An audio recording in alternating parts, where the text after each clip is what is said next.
street boy tried to stop the millionaire from driving his car because his wife was involved in tampering with the brakes. The millionaire ignored him and drove off. After a few minutes, the car's brakes failed, and he crashed into a tree. He was badly injured. When he opened his eyes in the hospital, he was stunned to see the street boy, whose urgent warnings now seemed more critical than ever as the truth hung heavy in the air. In the bustling city of Chicago, where skyscrapers reached toward the sky and the streets buzzed with life, a young boy named Leo navigated the crowded sidewalks. At just 11 years old, Leo had learned to survive in the harsh environment of the streets. His scruffy clothes hung loosely on his thin frame, and his brown hair was tousled from nights spent sleeping on benches or tucked in doorways.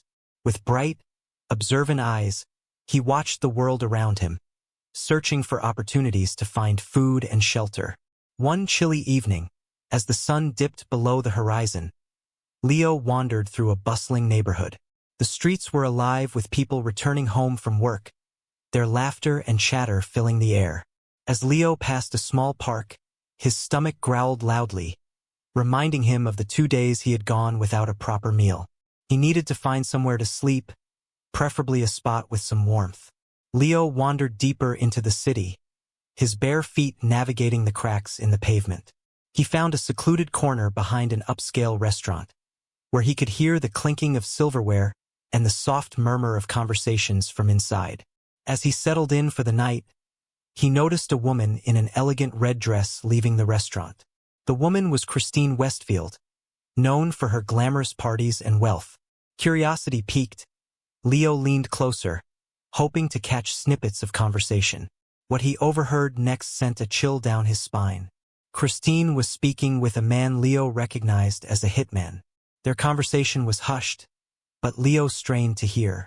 "I want it done by tomorrow," Christine insisted, her voice sharp and commanding. "Make sure it looks like an accident. Ethan can't know anything until it's too late." Leo's heart raced. Ethan Westfield, Christine's husband, was a prominent businessman in the city.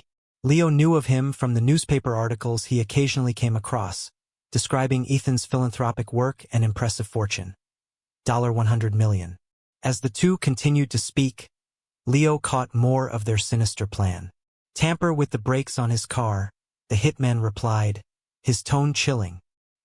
"He won't see it coming." Leo felt a wave of fear wash over him. He couldn't let this happen. He had to warn Ethan. Leo understood that he was just a homeless boy, and who would listen to him? But the thought of letting an innocent man be harmed sparked a fire in his heart.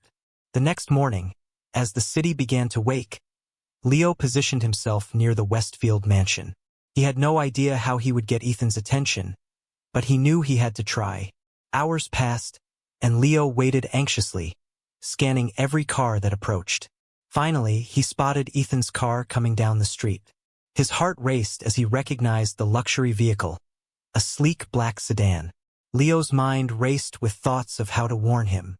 As the car slowed for a red light, Leo made a split-second decision. He bolted across the street, ignoring the honking horns and surprised faces. "Sir, wait," Leo shouted, approaching the driver's side window. Ethan, a man in his 50s with salt and pepper hair, glanced at the boy with a mixture of confusion and annoyance. "What do you want?" he asked, clearly preoccupied. "Please, it's important," Leo gasped, his voice trembling with urgency. "Your wife. She's trying to kill you. She hired someone to mess with your brakes." Ethan frowned, skepticism written all over his face. "Kid, I don't have time for this nonsense. Go back to wherever you came from," he replied dismissively.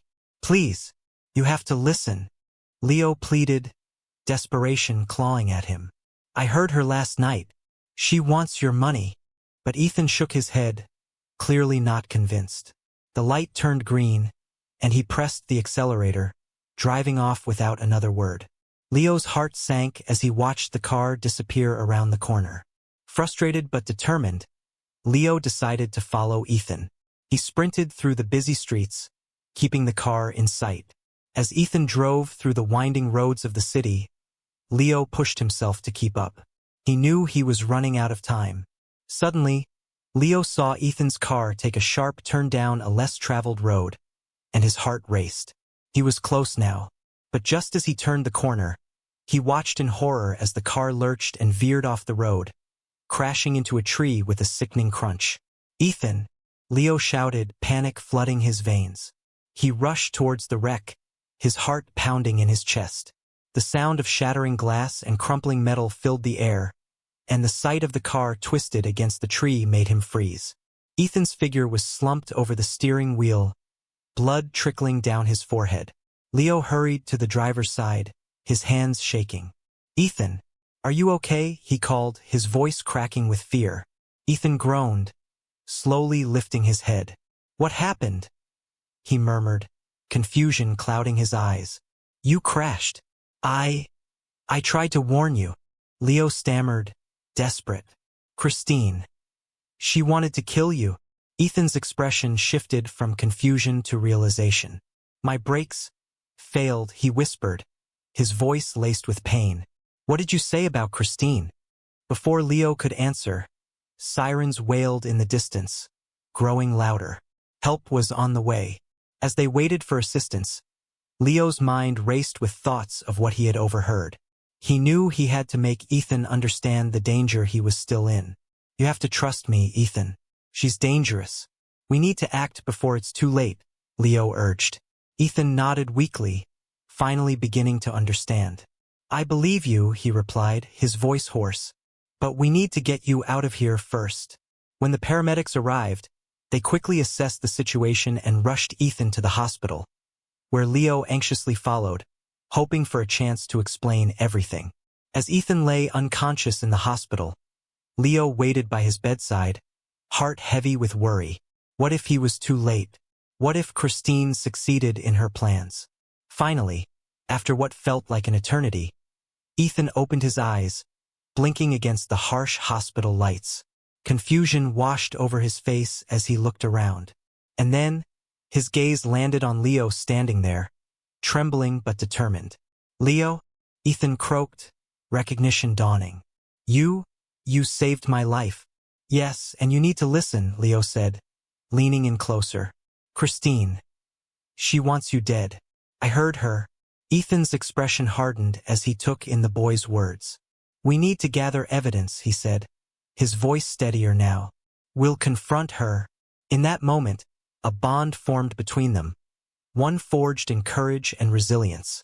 Leo had taken a stand, and now it was up to Ethan to bring the truth to light. But they both knew that the road ahead would be fraught with danger, and the real battle was just beginning. As they prepared for the fight ahead, the truth about Christine's greed and deception loomed over them, and both Leo and Ethan understood that their lives would never be the same again. Ethan lay in the hospital bed, his body battered but his mind racing. The incident from the previous day played in his head like a broken record. He could have died, all because he dismissed the warnings of a homeless boy. Leo stood at the foot of the bed, his eyes filled with determination, eager to share everything he had learned. "Ethan, we have to act fast," Leo urged, his voice steady despite the circumstances. "If Christine knows you survived, she might try again." Ethan nodded, the reality of the situation sinking in. He had built a life based on trust, and now the very foundation of that life was crumbling. "You're right, Leo. We need proof of her intentions before we confront her," he replied, feeling a surge of resolve. After a brief examination, the doctors declared that Ethan was stable enough to leave the hospital. He had a few bruises and cuts, but nothing too severe. Leo felt a wave of relief wash over him as Ethan sat up and began to dress in the hospital gown provided. Once Ethan was dressed and ready to go, he turned to Leo. "I want you to stay with me. You've already saved my life once. I could use your help," he said, placing a reassuring hand on the boy's shoulder. Leo's heart swelled with pride. "Of course. I won't let you down," he promised, his spirit unyielding. As they left the hospital, the world outside felt different to Ethan. The bustling streets, once filled with opportunity and success, now seemed tainted by the shadow of betrayal. Leo, on the other hand, had a newfound sense of belonging, knowing he was helping someone who genuinely cared about him. Once home, Ethan wasted no time in gathering evidence. He had a safe hidden behind a painting in his office, filled with documents, records, and even the will he had made long ago. "We need to start here," he said, leading Leo into the dimly lit room. "If we can find anything that ties Christine to her plan, it will strengthen our case." Leo nodded, excitement coursing through him. Together, they rummaged through the safe, flipping through papers and old photographs. But the room was filled with silence, broken only by the sound of rustling paper. "Wait!" Leo exclaimed suddenly. "What about those documents from the car dealership? You bought the car just last week, right? There might be something there." Ethan's eyes brightened with realization. "Good thinking, Leo. If she had the brakes tampered with, there should be records or communications from the dealership. Let's check it out." They quickly gathered their things and headed to the dealership where Ethan had purchased the car. The dealership, a glossy modern building filled with luxury vehicles, stood in stark contrast to the street where Leo had spent countless nights. The two entered, and Ethan approached the receptionist. "Hi, I'm Ethan Westfield. I need to review some recent transactions related to my car," he said, his voice firm but friendly. The receptionist, recognizing his name, quickly nodded. "Of course, Mr. Westfield. Right this way."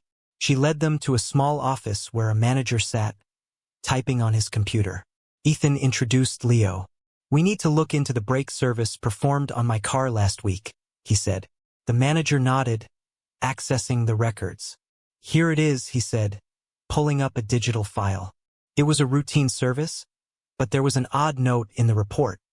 Something about a request for special adjustments. Leo's heart raced. That could be it. "Did you see who requested those adjustments?" he asked, leaning forward. The manager frowned as he scrolled through the details. The request came from an unknown source. "It looks like someone used a pseudonym." Ethan clenched his fists, anger bubbling within him. "I knew it. Christine must have arranged it. We have to find out who it was." Just then, Leo's eyes lit up with an idea. "What if we look for security footage? There might be a recording of who came in or made that call." "Great idea. Let's check the security office," Ethan replied, feeling a surge of hope. The two hurried to the security office, where a guard greeted them. "What can I help you with?" he asked. Ethan explained their situation, and the guard's expression changed to one of concern. "You want to see the footage? That's serious. Follow me." Inside the security room, they scanned through footage from the past week. Hours passed as they searched for any suspicious activity. Finally, just as they were about to give up, they spotted a figure entering the dealership late at night, wearing a dark hooded jacket. "That's her," Leo shouted, pointing at the screen. "I can't see her face, but that's Christine." Ethan narrowed his eyes, his heart pounding. "We need to save this footage. Could be crucial." The guard complied, saving the video to a USB drive. "You're going to need this as evidence," he said, handing it to Ethan. As they left the dealership, Leo felt a sense of triumph. They had a lead, and they were one step closer to stopping Christine. "What's next?" he asked, excitement bubbling in his voice. Ethan looked determined. "Now we confront her, but we have to be careful. She'll do anything to protect her plans." With the USB drive safely tucked away, they returned to Ethan's mansion, preparing for what lay ahead. Little did they know that Christine was already plotting her next move, and danger lurked just around the corner. Ethan stood in the grand living room of his mansion, the weight of the USB drive feeling heavy in his pocket. He glanced over at Leo, who was pacing back and forth, a mix of excitement and anxiety in his demeanor. They had gathered enough evidence to confront Christine, but the uncertainty of how she would react gnawed at Ethan's mind. "Leo, are you ready for this?" Ethan asked, his voice steady but laced with concern. "I am," Leo replied, determination shining in his eyes. "She needs to pay for what she tried to do." Just then, the front door swung open, and Christine stepped inside, her presence commanding attention. Dressed in a crisp white blouse and tailored pants, she looked every bit the affluent woman Ethan had once admired. But beneath that polished exterior lay the heart of a schemer. "Ethan, you're home," she exclaimed, feigning surprise as she approached him. "I was worried about you. I heard you had a little accident." Ethan's jaw clenched. "I'm fine, Christine. In fact, I've been doing some thinking," he replied, keeping his tone even. Christine's eyes narrowed slightly, sensing the tension. "Thinking? About what?" "About trust and betrayal," Ethan said, his voice firm. "I know what you've been planning." Leo, standing just behind Ethan, felt a surge of courage as he watched the confrontation unfold. "You're a liar, Christine," he added boldly. "You wanted to kill him." Christine turned sharply, her expression transforming from feigned concern to cold fury. "You little brat. You think you can just waltz in here and make accusations?" Ethan stepped forward, his resolve strengthening. "I have proof. We went to the dealership today, and we saw the footage of you entering after hours. You tampered with my brakes, didn't you?" Christine's facade shattered, revealing the true depths of her deceit. "You wouldn't dare," she spat, her voice rising. "You think anyone will believe a street kid like him over me?" Leo met her gaze defiantly. "They will believe me because I heard you. I know what you did." "Enough!" Ethan shouted, stepping in front of Leo protectively. "You're going to answer for this. I'm not letting you get away with it anymore." Realizing she was cornered, Christine attempted to regain her composure. "You're making a mistake, Ethan. You need me. Without me, you're nothing." "Without you, I can live," Ethan shot back. "You've been nothing but a parasite, feeding off my success and plotting my downfall." Christine's eyes flickered with desperation as she looked around, searching for a way out. "You think you can just throw me out? I won't go without a fight." "You already lost the fight the moment you tried to take my life," Ethan replied, his voice unwavering.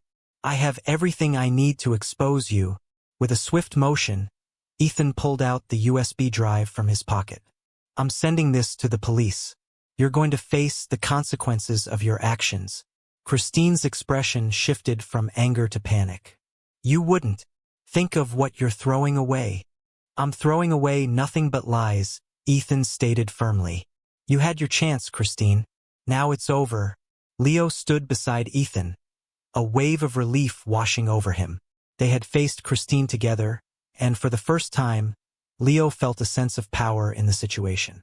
Christine's shoulders slumped in defeat. "You'll regret this, Ethan." "I'll make sure of it," she threatened, her voice low and venomous. As Ethan watched her retreat to the door, he felt a mix of triumph and caution. "Let her go, Leo. We did what we had to do. Now we wait for the police."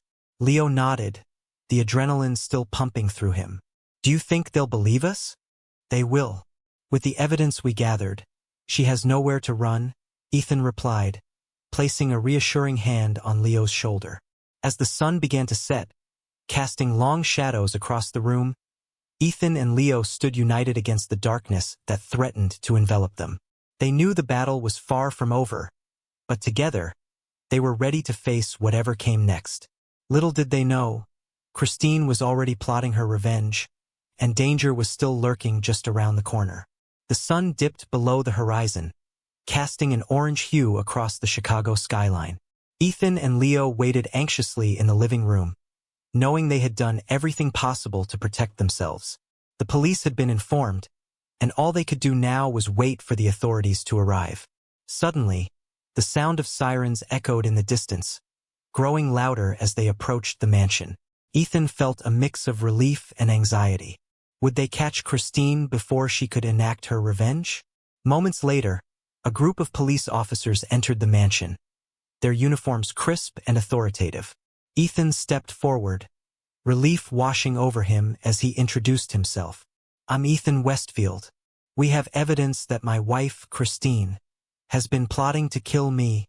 The lead officer, a sturdy man with a stern expression, nodded and motioned for his team to spread out. "Where is she?"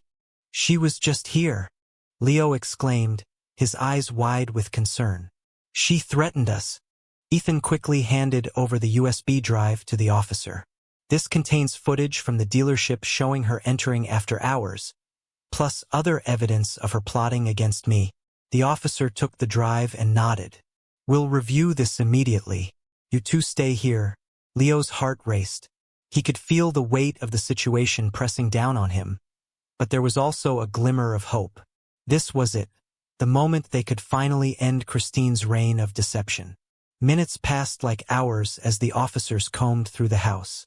Suddenly, one of the officers returned, his expression serious. We have a potential sighting. It seems Christine may be trying to leave the city. Ethan's stomach dropped. No, she can't get away. We need to stop her. Leo clenched his fists, determination flooding his veins. We can't let her escape. She needs to pay for what she did. Stay here, both of you, the officer commanded as he headed back outside. We'll handle it. As the officers rushed out, Ethan paced the living room, feeling an overwhelming sense of urgency. She can't get away with this, he muttered, glancing at Leo. We've come too far. Just then, Leo's eyes brightened. What if we try to track her ourselves? I know the streets. I can find her. Ethan hesitated, then nodded, realizing they needed every advantage. Okay, but we'll need to be careful. This is dangerous. With that, the two dashed out of the mansion, Leo leading the way through the winding streets of Chicago. They reached the area where Christine had been seen last, their hearts pounding with anticipation and fear. Look, over there, Leo shouted, pointing down a narrow alley. Ethan squinted and saw a familiar figure hurrying away. Christine, Ethan called out, but she didn't turn. They chased after her, Leo's small frame surprisingly agile as he navigated through the tight spaces. As they rounded a corner, Christine turned, panic in her eyes. What do you want? She demanded, her voice trembling. We want the truth, Ethan shouted, stepping closer. You're not getting away with this. Christine took a step back, her facade crumbling. You don't understand. I did this for us. For our future. Ethan shook his head. There is no future for you built on lies and murder. Just then, the police arrived, sirens blaring. Freeze! One of the officers shouted as they emerged from their vehicles, surrounding Christine. Don't let them take me, she screamed, but it was too late. The officers quickly apprehended her, handcuffing her as Ethan and Leo watched in disbelief. As Christine was led away, Ethan felt a weight lift off his shoulders. It's over, he whispered, turning to Leo. You did it, kid. Leo beamed with pride, feeling a sense of belonging he had never experienced before. We did it together. Days later, Ethan and Leo stood outside the police station, where Christine was being held. The sun shone brightly, illuminating the new path ahead of them. I can't thank you enough, Leo, Ethan said, placing a hand on the boy's shoulder. You saved my life and helped me see the truth. Leo smiled shyly, feeling the warmth of Ethan's words. I just did what anyone would do. You're my friend now. Ethan nodded, his heart full. You're more than a friend, Leo. Your family. As they walked away, Ethan felt a newfound sense of hope and purpose. He had found a true ally in Leo, a bond formed through courage and resilience. In that moment, both knew they could face any challenges that lay ahead together, united in their fight for justice and a brighter future. And while the road ahead would not be easy, they were ready to embrace whatever came next, together.